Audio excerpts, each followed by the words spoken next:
منا رہے ہیں ان پر کفار کی طرف سے ظلم و ستم ہونے والے مظالم کی ہم مذمت کرتے ہیں۔ وہ فلسطین کے مسلمان، وہ وہاں کے باسی رہنے والے، نہ تو ان سے ہمارا کوئی خاندانی رشتہ ہے، نہ تو ان سے ہمارا کوئی خونی رشتہ ہے، نہ ہی ہماری کوئی دور دراز کے رشتہ دار ہیں، بلکہ ان سے رشتہ ہے تو وہاں کی مسجد اقصیٰ کہ جس میں امام الانبیاء علیہ السلام نے 1,24,000 انبیاء علیہ السلام کی امامت فرمانے والے میرے محبوب علیہ السلام نے کہا فرمایا المسلم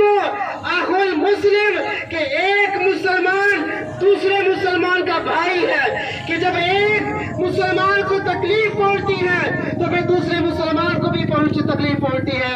اے ہمارے وقت کے وزیر اعظم، نگراں وزیر اعظم قبلہ طاہر صاحب، آپ کو تصویر کھنچوانے کا تو بڑا شوق ہے، سیلفی بنانے کا نیشنل قومی اسمبلی کے اندر بڑا شوق ہے، مجسموں کے ساتھ کھڑے ہو کر تصویریں بنانے کا بڑا شوق ہے۔ ذرا فلسطین کے زندہ بچوں کے ساتھ تصویریں بنا کر دیکھ لیں، ذرا زندہ لوگوں کے ساتھ فلسطین میں جا کر تصویریں بنا کر دیکھ لیں۔ نگراں وزیر اعظم اور صاحب آپ کو مشورہ دیتا ہوں، آپ سے پہلے بھی جتنے وزیر اعظم یہاں پر آئے فرانس کے متعلق جب نعوذ باللہ انہوں نے گستاخی کی تھی تو کیا ہوا تھا؟ ہمارے خان صاحب فرانس کے ساتھ کھڑے ہو گئے تھے، لیکن آج وہی خان صاحب اللہ کی لاٹھی بے نیاز ہے، گھڑی چور کے نام سے قیدی نمبر 830 بن کے بیٹھا ہے، جل کے ان کا قیدی نمبر 830 بن کے بیٹھا ہے۔ اور اسی ملک کے اندر ایک اور کرکٹر ہے جس کا نام عبداللطیف ہے، کہ جس نے ناموس رسالت صلی اللہ علیہ وسلم کے لیے اپنا تن من دھن سب کچھ لٹا دیا، لیکن آج اسے ہمارے ملک پاکستان اسے ہیرو قرار دیتے ہیں۔ تو بابا جی علیہ رحمہ فرماتے تھے کہ اسلام جو ہے وہ کنڈ لینگری نہیں دیتا، اسلام اپنی پاور رکھتا ہے، اسلام اب کسی کا قرضہ نہیں رکھتا۔ آج ہمارے پاکستان کا میڈیا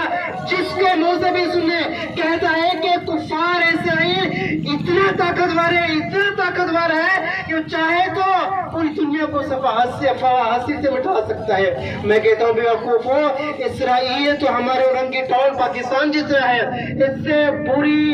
بادشاہت پوری زمین کے اوپر بادشاہت کرنے والا نمرود بھی آیا، فرعون بھی آیا، حامان بھی آیا، قارون بھی آیا۔ کیا ہوا؟ نمرود کو اللہ تعالیٰ نے ایک مچھر سے موت عطا فرمائی، اور وہ بھی ایسا مچھر کہ جو چل بھی نہیں سکتا تھا۔ تو جو خدائی کا دعویٰ کرتے ہیں، جو لوگوں پر مظالم ڈھاتے ہیں، جو مسلمانوں کے پر ظلم کرتے ہیں، پھر رب بھی ان کی خفیہ تدبیر جانتا ہے، انہیں موت دینا بھی جانتا ہے۔ الجہاد الجہاد